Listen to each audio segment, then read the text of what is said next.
그런 눈빛으로 인사 나눠주시길 바랍니다. 네, 여러분, 올해 우리에게 주신 하나님의 귀한 말씀의 표현은요, 주께 더 가까이입니다. 어떻게 더 가까이 가고 계시지요? 얼만큼 가까이 계십니까? 여러분, 가까이 가는 여러 가지 방법들이 있습니다만은 지난 몇 주 동안 정말 예배로 가까이, 기도로 가까이, 말씀으로 가까이, 그리고 오늘은 무엇으로 가까이 가자고요? 기도로 더 가까이 가자는 말씀 드리려 합니다. 여러분, 교회 안에 기도가 중요하다는 것은 모를 사람 아무도 없을 겁니다. 그런데 기도가 중요한 것 다 아는데 기도를 정말 열심히 하는 사람은, 그렇죠? 저희 눈을 못 맞추십니까? 여러분, 기도에 대하여 이렇게 자신 있게 얘기하는 사람은 많지 않은 것 같습니다. 참으로 안타까운 것이 무엇일까요? 그렇죠. 기도의 중요성과 필요성은 다 인정하면서도 기도 없이도, 좀 속된 말을 써서 죄송합니다만은 표현하겠습니다. 기도 없이도 아주 생짜로 신앙생활 하려는 사람들이 간혹 있는 것을 보면서, 여러분 뭐라고요? 생자에다가 날생자인데 좀 강하게 좀 된소리를 해서 아주 생짜로 그렇게 기도 없이도 살아가는 분들이 있음을 보면서 목회자로서, 그렇죠? 너무나도 안타까움이 들기 때문에 이런 말씀을 드리는 겁니다. 근데 그런 분들마다 꼭 하시는 말씀이 있어요. 목사님, 제가 기도는 못해도 다른 것은 잘할 수 있습니다. 그냥 말씀만 하면 열심히 제가 섬기겠습니다. 근데 여러분, 세상에서 목회자에게 제일 두려운 말이 그런 얘기인지 아시지 않습니까? 차라리 그냥 아무것도 안 하고 기도만 하겠다는 것이 고맙지. 기도는 안 하겠는데, 못 하겠는데 일은 열심히 하겠다는 게 세상에 책 한 권 읽고 무식하면 용감하다고 나오는 사람이 정말 제일 무서운 것처럼, 여러분, 내가 다른 것은 못해도, 그렇죠? 기도는 못해도 이거는 열심히 하겠다는 분들의 말이 제일 겁나는 표현이라는 것을 목회자의 경험으로서 솔직히 말씀드립니다. 여러분, 그렇습니다. 그런 소리 하면 안 된다는 것이죠. 여러분, 그러므로 반드시 우리가 해야 할 것이 무엇인가? 여러분, 다른 건 몰라도 기도하는 성도들 되시기를 먼저 여러분들에게 부탁드립니다. 왜냐고요? 그것은 바로 기도는요, 해도 되고 안 해도 되는 문제가 아니라, 여러분, 기도는 반드시 우리 성도에 있어서 중요한 부분이기 때문에 그렇습니다. 여러분, 지난주에 우리가 말씀으로 가까이 가자는 말씀 속에서 깨달으셨겠지만은, 하나님의 말씀은 우리에게 영적인 무엇이다? 영의 양식이라고 하는 사실을 깨달으신 겁니다. 그래서 안 먹고도, 그렇죠, 며칠씩 굶는 그런 사람 되지 말자라고 말씀을 결론적으로 드렸는데, 여러분들, 하나님의 말씀이 영의 양식이라면은 기도는 뭘까요? 영의 호흡이라고 말씀드릴 수 있는 거예요. 여러분, 호흡하지 않고 사는 사람을 뭐예요? 무호흡이라고 하는데, 저희 아내가 밤마다 이렇게 저를 깨웁니다. 그러면은 혹시 죽을까봐. 왜 그러냐 했더니요, 졸다가 갑자기 숨을 안 쉬는 겁니다. 그렇죠? 꼭 코 고는 사람들이 그렇지 않습니까? 그것을 뭐라고 그런다고요? 무호흡 증상이라는데, 진짜 그런 증상이 계속 이루어지면 뭐가 일어납니까? 뇌 세포에 문제가 생겨서 결국 어려운 일을 당하게 되는 일들이 만연하기 때문에, 여러분들, 무호흡처럼 위험한 질병이 없다는 겁니다. 그런데 영적인 무호흡 상태가 혹시 이 자리에 있는 분들 가운데 있지는 않은지 여러분 깨워드려야 될 줄 믿습니다. 그렇기 때문에 목자로서 안타까운 마음속에 그 말씀드리면서 사랑하는 성도 우리 모두에게 영적 호흡만은 좀 잘 감당하는 성도들 되자는 말씀입니다. 여러분, 성도에게서의 기도는 이처럼 중요한 겁니다. 그런데 이것이 또한 어떤 의무적으로 반드시 해야 할 필수 상황이지만요, 하나님 우리에게 기도를 허락하신 것은요, 사실 특권이요, 또한 축복임도 여러분 믿으시기를 바랍니다. 여러분, 누가 나에게 그렇죠? 이런 얘기를 해주면 참 고마울 겁니다. 또는 내가 누구에게 또 그런 얘기를 들으면 좋을 겁니다. 무슨 얘기냐면요, 자기 속사정을 나눌 수 있는 그런 대상이 있다는 것, 그렇죠? 얼마나 좋은 축복입니까? 그런데 내 이야기를 귀담아 들어주는 사람이 있으면 참 고마운 일이지만요, 그 이야기를 들어주는 사람이 그 문제까지 해결할 수 있는 능력자라면은 얼마나 좋습니까? 그렇죠? 제가 어릴 때부터 특히 얘기하는 걸 좋아하고 나누는 얘기를 좋아하다 보니까요, 누가 고민하는 아이 친구들이 고민하면 그 고민 상담을 이렇게 뭐 상담자도 아닌데 자꾸 얘기를 해줘요. 그래서 아주 그것을 즐겨했던 기억이 납니다. 그런데 그 여러 명 친구 중에 한 친구가 저에게 해준 말이 지금도 이렇게 뇌리에 있는 말이 하나 있는데요, 그것은 다른 것이 아니라 그 친구가 한창 고민을 털어놓고 하는 말이, 내 말을 들어주는 사람이 너밖에 없다는 사실이 정말 슬프다. 뭔 소리야. 이게 칭찬인지 욕인지 갑자기 순간적으로 너무 억울할 정도로 섭섭하더라고요. 근데 생각해 보니까 무슨 의미인지를 알겠어요. 많은 상담자들이 들어주는 것만으로도 큰 힘이 된다고 하지만요, 사실 거기까지 아닙니다. 여러분, 우리 이야기를 들어주는 사람 거기까지 아닙니까? 그런데 그 이야기를 들어주는 자가 그 문제까지 해결해 줄 수 있는 능력자라면요, 정말 대단한 축복 아닙니까? 그런 관계가 있다는 것이요. 그런데 사랑하는 성도 여러분, 우리에게 그런 분 계십니다. 여러분, 누구십니까?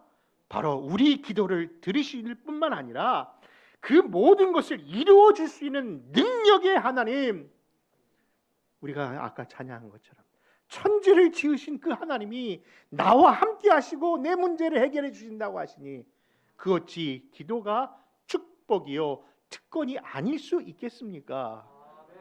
이에 대하여 요한일서 5장 14절과 15절에서는 이렇게 그 사실을 증거합니다. 같이 한번 읽겠습니다. 시작. 그를 향하여 우리가 가진 바 담대함이 이것이니 그의 뜻대로 무엇을 구하면 들으심이라.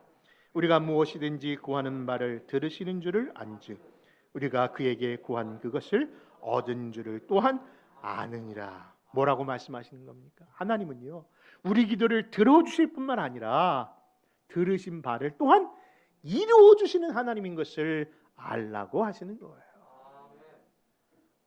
사랑하는 성도 여러분, 그렇기 때문에 이제는 뭐예요? 기도는 무력한, 힘이 없고 게으른 사람이나 하는 것이 아니라 누가 하는 겁니까? 기도야말로 진짜 능력 있는 사람, 다시 말해서 지혜로운 자가 하는 것이라는 것을 깨닫기를 바랍니다. 그래서 하나님은요, 이 세상에 있는 그 어떤 소리보다 하나님께 부르짖는 기도에 너무나도 관심을 갖고 계시고요, 그 소리야말로 가장 지혜로운 자의 기도로, 그런 소리로 받으신다는 것이에요. 그래서 저도 우리 교회 안에서 정말 늘 무릎 꿇고 기도하려고 애쓰는 성도를 보면요, 가장 고맙고 가장 감사해요. 여러분, 예전에 그런 말씀 드렸죠. 산을 지키는 것은 호랑이나 사자가 아니라 누가 지킨다고요? 그렇죠. 그 자리에 묵묵하지만 늘 변함없이 그 자리를 지켜주는 나무가 지키듯이, 사랑하는 성도 여러분, 이 교회, 우리의 가정 누가 지킬 수 있다고요? 손모고 기도하는 기도자들인 줄 믿습니다. 사랑하는 성도 여러분, 그렇습니다. 하나님은요, 그 어떤 소리보다도 성도의 기도에 유난히 관심을 갖고 계시고 집중하시는 분이십니다. 이 사실을 요한계시록에서 찾아볼 수 있는데요, 특별히 마지막 때에 일어날 심판의 상징으로 표현된 7인과 7 나팔에 대한 말씀이 나오는 구절에 보면요, 하나님께서 그 말씀 가운데 이처럼 기도에 관심을 갖고 있는 것을 드러내는 구절이 있어요. 여러분, 사실 그 말씀을 보면요, 7인 다음에 7 나팔을 부는 그 상황 속에 갑자기 이 세상이 아주 정적이 되듯이 고요함이 이루어졌다고 하는 표현 속에 그 말씀이 나오는 겁니다. 사실 앞뒤 문장을 살펴보면요, 뭐예요? 일곱인을 뗄 때마다 이 땅이 하나님의 심판의 재앙을 받는 모습이 말씀 속에 나타나거든요. 그러니까 일곱인을 뗀 다음에 이제 일곱 나팔이 시작되는 그 직전에, 그 사이에 갑자기 이 세상이 그 심판을 멈추고 정적 가운데 고요한 시간이 반 시간 동안 이루어졌다라는 구절이 그 본문 속에 있는 겁니다. 여러분, 이처럼 급박한 상황 속에, 그렇죠? 하나님의 진노와 하나님의 재앙이 내리는 그 순간에 갑자기 그 진노와 재앙이 멈춘 단시간의 의미가 무엇이었을까요? 그 시간을 찾아보니까 바로 그 반시간이 예루살렘 성전에서 기도의 향을 피우는 시간이에요. 다시 말해서 하나님께서 성도의 기도를 받는 시간이라는 거예요. 여러분, 이에 대하여 유대 문헌에서도 이렇게 이 구절을 해석합니다. 하나님이 당신의 백성의 기도를 듣기 위하여 일부러 고요하게 하셨다라고 말입니다. 사랑하는 성도 여러분, 천사들의 손에 올려지는 그 기도의 향이 금 대접 위에 올려지는 그 순간에, 그 반시간의 시간을 하나님이 지금 집중하고 있다는 거예요. 그 사실에 대하여 요한계시록 8장 1절에 3절의 말씀을 한번 찾아 읽겠습니다. 같이 읽습니다. 내 백성아, 죄송합니다. 같이 찾아 읽습니다. 일곱인을 뗄 때에 하늘에 뵌 시간이 고요하더니 내가 보매 하나님 앞에 일곱 천사가 서 있어 일곱 나팔을 받았더라. 또 다른 천사가 와서 제단 곁에 서서 금향로를 가지고 많은 향을 받았으니 이는 모든 성도의 기도와 합하여 보좌 앞 금제단에 드리고자 함이라. 사랑하는 성도 여러분, 이처럼 하나님은 성도의 기도에 매우 관심이 많으십니다. 지금 하나님의 진노와 심판의 가운데서도 성도들이 올려지는 그 기도의 향이, 그 천사들의 반토에서 발쳐진 그 시간을 더 중요시 여기시는 하나님이심을 보게 되는 겁니다. 여러분, 그런데 문제는 뭘까요? 이렇게 귀한 시간에 하나님이 기도하는 시간을 귀히 여기는데 안타깝게도 그 기도가 갑자기 멈춰 버렸다는 겁니다. 여러분, 성도들 가운데 이런 표현하는 분들이 있어요. 목사님, 요즘 기도를 안 했는데도 일이 잘 풀려요. 주여, 풀리는 것 같지? 속으로 얘기합니다. 주여, 어떡하려고 이러나. 여러분, 다시 말씀드리지만은 하나님의 관심은요, 우리의 어떤 행함의 문제가 아니라, 우리가 무엇을 받침의 문제가 아니라 하나님과의 그 관계가 더 중요하지 않습니까? 그것이 기도 아닙니까? 자기가 진단할 수 있지 않습니까? 지금 하나님과의 관계가 어떤지, 여러분, 헌금 드리는 것으로 하나님의 관계가, 하나님은 그냥 받아주실까요? 여러분, 죄송합니다만 이 자리에 나온 것으로 하나님이 하나님이 그것을 인정하고 그 믿음을 인정하실까요? 여러분, 신앙은 올림픽이 아니라고 했습니다. 무슨 뜻입니까? 참여하는 데 의의가 있는 게 아니에요. 여러분, 하나님과의 관계, 곧 기도에 달렸다는 사실입니다. 그런데 어느 순간부터 이 땅에 기도 소리가 들리지 않는다는 거예요. 여러분, 오늘 본문으로 삼은 시편 81편은요, 많은 설교자와 부흥사를 통해서 뭐라고 외쳤던 말씀이냐면, 입을 크게 열라 그리하면 하나님이 채우리라 하시면서 기도하는 자에게 주시는 축복에 대한 말씀이지만은요, 이 말씀을 자세히 한번 더 읽어보면요, 이 본문 시편 81편은 그럼에도 불구하고 이 백성이 뭐예요? 기도하지 않았다는 그 안타까움 속에 하나님의 이야기는 도리어 그것을 지적하시는 하나님의 음성이요, 하나님의 경고의 말씀이 있는 겁니다. 여러분, 그렇습니다. 안타까운 사실은 그 백성들이 그러한 축복의 약속을 받았음에도 불구하고 그 축복을 누리지 못한 이유가 다른 것이 아니라 기도의 상실에서 나타났다는 사실을 이야기하고 있는 거예요. 여러분, 시편 81편 10절과 12절을 한번 찾아서 보겠습니다. 같이 읽습니다. 나는 너를 애굽 땅에서 인도하여 낸 여호와 내 하나님이니 내 입을 크게 열라 내가 채우리라 하였으나 라는 거예요. 이것이 안타까움의 하나님의 마음이 아닙니까? 같이 있습니다. 내 백성이 내 소리를 듣지 아니하며 이스라엘이 나를 원하지 아니하였도다. 그러므로 내가 그의 마음을 완악한 대로 버려두어 그의 임의대로 행하게 하였도다. 여러분, 세상에서 가장 무서운 하나님의 음성이 다른 음성이 아니라 내가 그냥 너 내버려뒀어라는 거예요. 여러분, 우리에게 어려움이 있고 하나님의 음성이 들리고 때로는 우리가 회초리와 같은 매맞음이 있다 할지라도요, 이것은 하나님이 아직도 우리를 지켜주시고 사랑하신다는 뜻인데 요즘 아무 일도 없어. 내가 잘못해도 하나님이 그냥 내버려둔 것 같아. 이것처럼 무서운 심판이 없음을 인지하시기 바랍니다. 사랑하는 성도 여러분, 애굽에서 종살이하던 그 백성들의 그 고통의 신음소리를 하나님 무엇으로 들으신 하나님입니까? 기도로 들으셨던 하나님이에요. 그들이 힘들고 어려워서 신음하는 소리를 기도로 들으신 하나님이십니다. 그리고 그 백성의 그 기도를 정말 들으시고 그 백성을 애굽에서 종살이한 것을 내어내요. 결국 약속의 땅까지 들여보내시고 하나님의 은혜와 은총과 하나님의 간섭 속에 살게 하셨는데 하나님이 안타까운 소리 하나가 뭐냐면은 이 백성이 나를 잊었다는 거예요.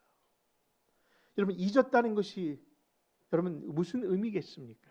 어찌 그 백성이 하나님을 잊었겠습니까? 그렇죠.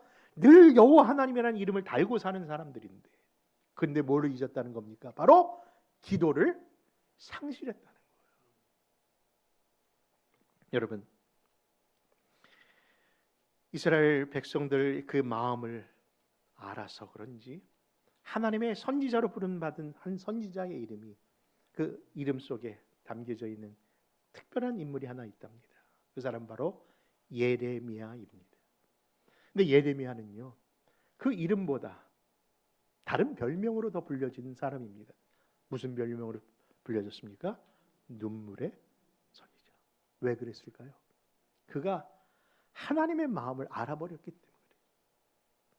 갑자기 하나님의 그 마음을 깨닫는 순간, 그 백성을 향해 하나님의 그 마음을 깨닫는 순간 그 눈에 눈물이 마르지 않아 눈물의 선지자가 되었고 예레미야 애가라는 슬픔의 노래를 부를 수밖에 없었다라고 이야기합니다. 도대체 하나님의 무엇을 그 마음에 받았기에 그렇게 슬픔의 애가를 지을 수밖에 없었을까요? 바로 하나님의 마음, 하나님이 그 백성에게 당하셨던 그 섭섭함을 예레미야 2장 11절과 13절은 이렇게 말씀합니다. 좀 길지만은 한번 찾아보겠습니다. 11절입니다. 어느 나라가 그들의 신들을 신 아닌 것과 바꾼 일이 있느냐? 그러나 나의 백성은 그의 영광을 무익한 것과 바꾸었도다. 너 하늘아, 이 일로 말미암아 놀랄지어다. 심히 떨지어다. 두려워할지어다. 여호와의 말씀이니라.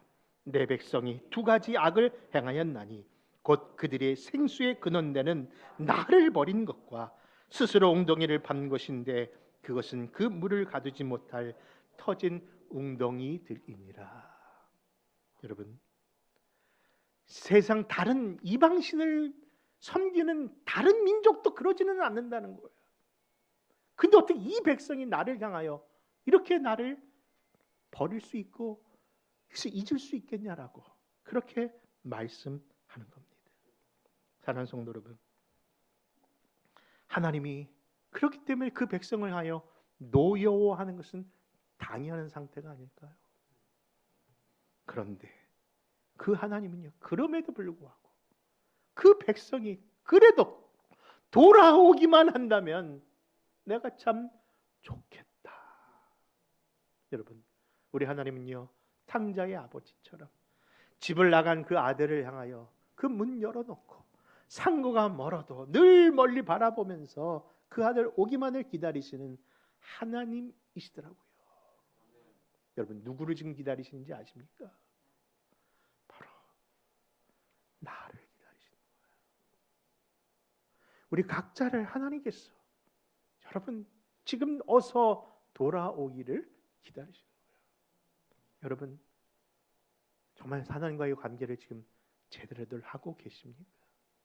아무리 생각해도 하나님과의 그 거리를 유지하는 것이 요즘 세대의 6피트 거리 유지하듯이 자꾸 하나님과의 그 거리감을 유지하려고 애쓰시는데 여러분 하나님은 우리 안에 거하시기를 원하십니다.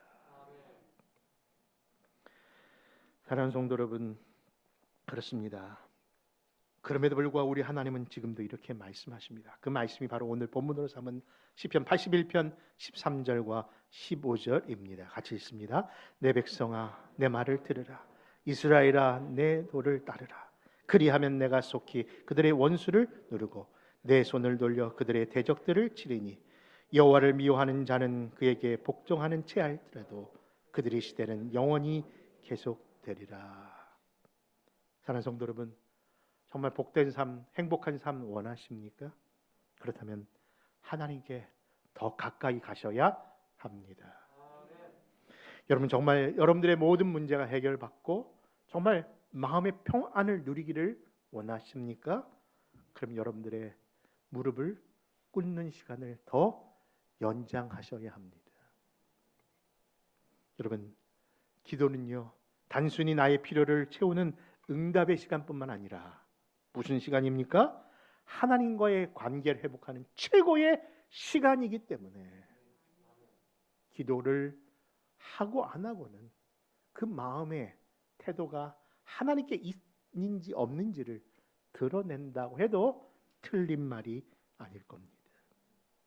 여러분 마르틴 루터는 그래서 이에 대하여 이런 얘기를 합니다.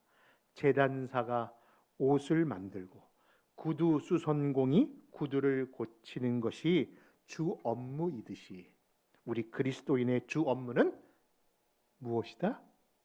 기도라고 했답니다. 여러분 스펄전 목사님은 말하기를 모든 기독교의 덕행은 다른 데서 오는 것이 아니라 기도로 시작한다고 얘기했어요.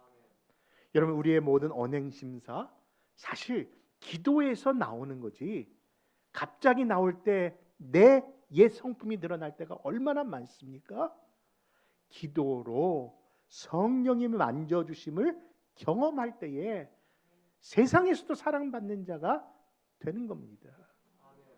여러분 성령 하나님은요 다른 급한 업무가 많으시고 또 할 일이 그렇게 많으신데 불구하고 성령 하나님이 우리 성도를 향하여 가장 중요시 여기는 하나님 성령 하나님의 업무는요 기도 못하는 자에게 기도를 돕는 말할 수 없는 탄식으로 그 구할 것을 구하게 만드시는 그 일을 가장 기뻐하신다는 사실.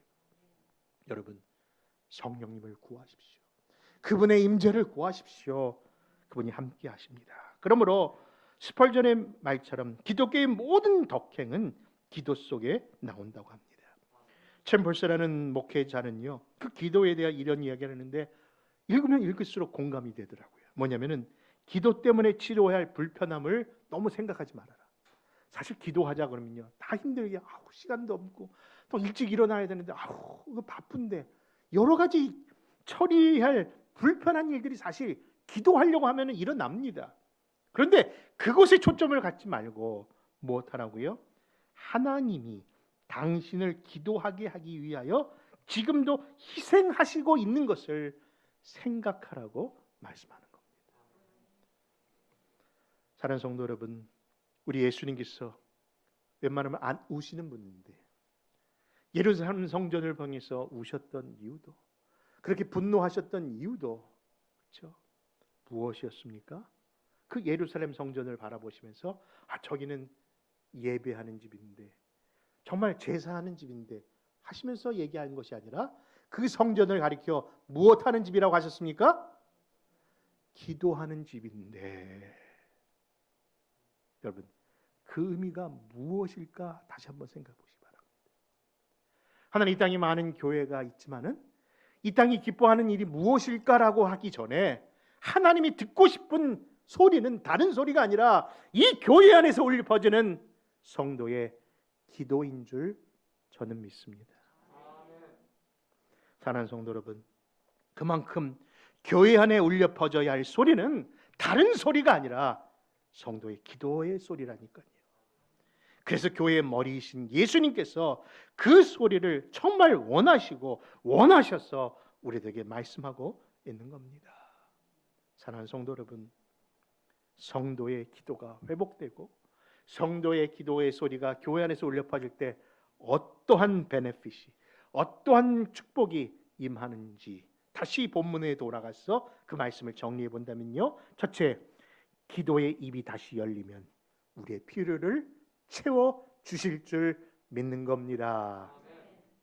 10절 말씀에 나는 너를 애굽 땅에서 인도하여 낸 여호와 내 하나님이니 내 입을 넓게 열라 내가 채우리라. 여러분, 사람의 마음과 그리고 입의 모양은요 참 비례하는 것 같습니다. 그렇죠?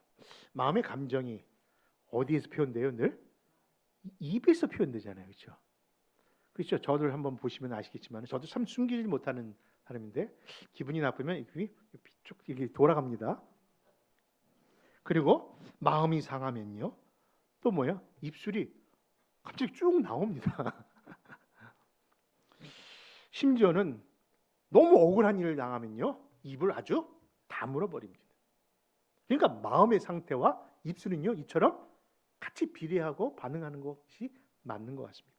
그런데 또 신기한 것은 기분이 좋고 또 즐거운 일이 생기면요 그 입이 찢어질 대로 침이 질질 만큼 벌려지는 것을 보면은요 정말 마음의 감정과 입이 같다는 것이죠. 모습이 같다는 것이죠. 근데 왜 성경이 입을 크게 열라고 하셨을까요? 그 의미가 다른 것이 아니라 바로 우리의 마음의 문을 열으라고 하셨던 거라는 것을 깨닫게 됩니다. 사랑하는 성도 여러분, 마음의 문을 열고 입을 벌려 마음의 문을 열면은 하나님 뭐 하신다? 채우신다고 하지 않으십니까? 그러므로 이제는 뭐예요? 그 무엇보다도 우리 마음의 문 좀 열어 보십시다. 여러분, 하나님이 그 마음 문만 열면요 채워주실 것이 너무 많은데 우리가 그 문 열지 않으니까 여러분 그것을 못 담는 것이라는 사실을 기억한다면은 손해보는 짓 하지 마시기를 좋은 말 때 드리시기를 바랍니다. 두 번째 14절에서는 입을 열면요 나를 힘들게 하는 대적을 누가 하나님이 직접 물리쳐 주신다고 말씀하세요.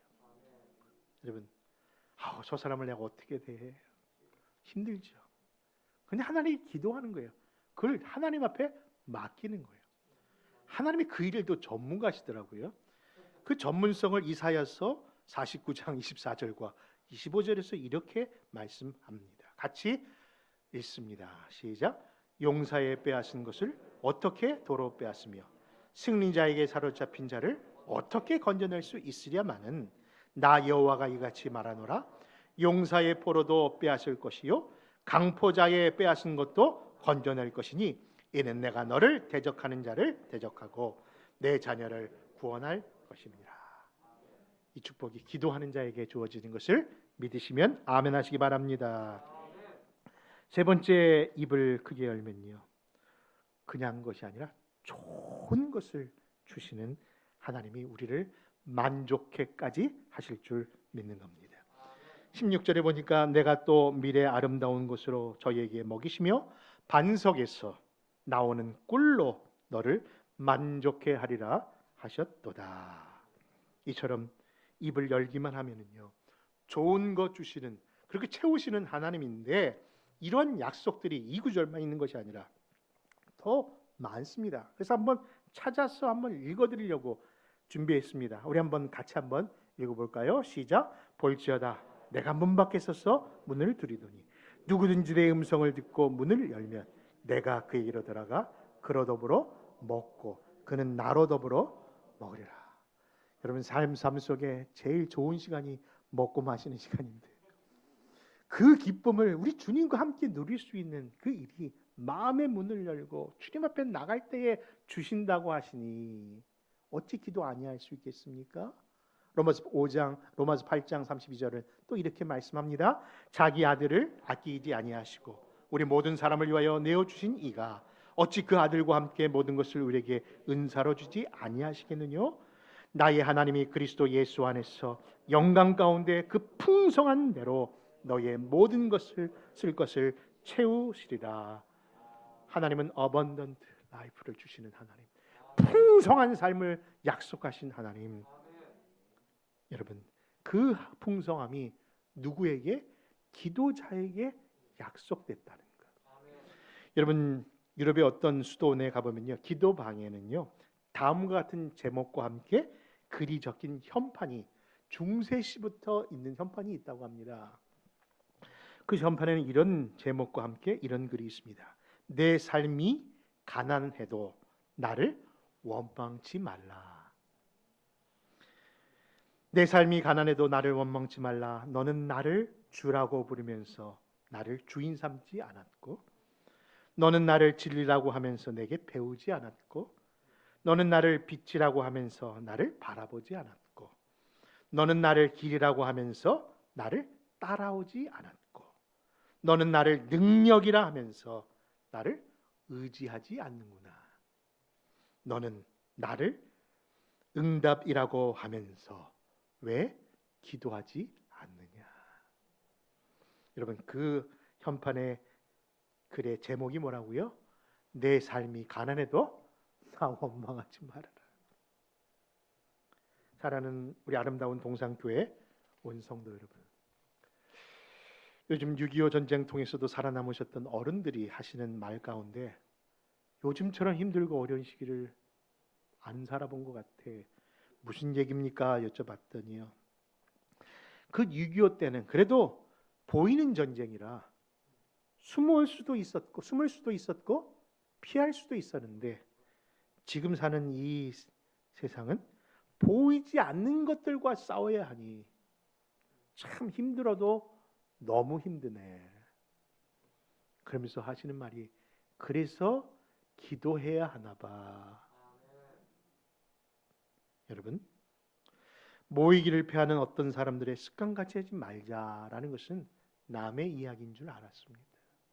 왜냐하면 우리는 늘 모이는 것이 중요함을 그렇게 신앙으로 버텨온 인생들인데, 근데 요즘은 정말 나의 의지와 상관없이, 그렇죠? 모일 수 없는 형편으로 자꾸 우리를 만들어 가고 있습니다. 그러니 정말 이 시기가 마지막 때가 맞는 것 같고, 이 시기에 해야 할 일은 다른 것이 아니라 기도임을 다시 한번 또 깨닫게 되는 겁니다.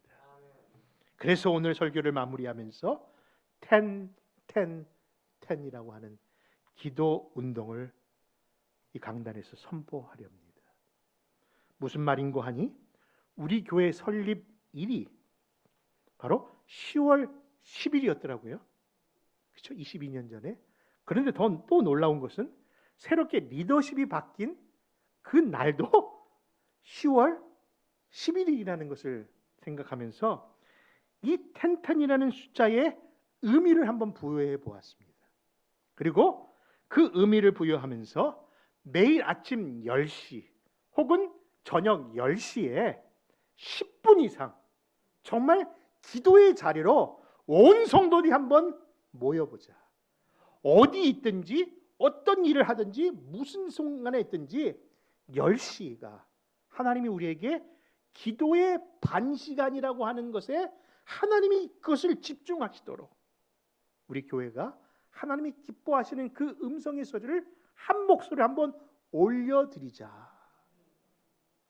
여러분, 그렇게 합심하여 기도하면은 분명히 우리의 대적인 어두운 세력도 물러갈 줄 믿습니다. 우리 합심의 기도가 이미 우리 장로님께서 간절히 기도한 것처럼 나라와 민족을 향한 우리의 그 모든 일들이 결국 하나님의 기뻐하시는 뜻으로 나타나도록 역사할 줄 믿습니다. 그러므로 사랑하는 성도 여러분, 10. 그래서 이제는 서로 만나고 인사할 때 10. 텐텐텐 하십시다라는 그 의미로 테테테 아닙니다. 자, 텐텐텐입니다. 아침과 저녁 10시에 10분 이상 기도하는 하나님의 기도자가 되겠다는 마음으로 기도할 때에 여러분 입을 크게 벌려 주의 얼굴을 구하면 하나님 듣고 이 땅 고쳐주신다고 하셨으니 여러분 그 기도 한번 우리 하나님 그 부르시는 순간까지 우리의 삶에 항상 그 모습들이 정말 습관화되고 우리의 삶에 그 체질화되어서 기도 없이는 못 사는 성도들이 되시기를 바라는 겁니다. 어릴 때 들었던 기억으로 하늘나라는 기차 타고 가는 것이 아니라 무릎으로 가는다는 이야기를 들었습니다. 그 뜻이 알고 보니 기도한 자가 간다는 뜻이더라고요. 사랑하는 성도 여러분, 2022년 새해 주께 더 가까이 가는 그 다짐 속에 어떻게 가자고요?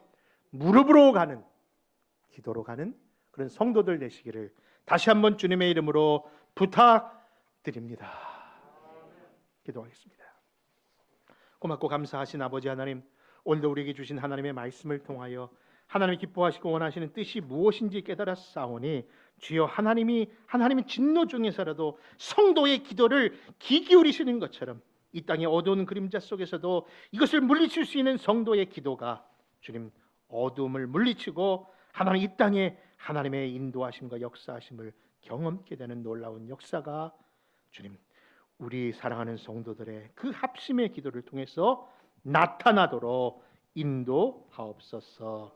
함께 하시기를 소원하옵고 예수님의 이름으로 기도합니다. 아멘.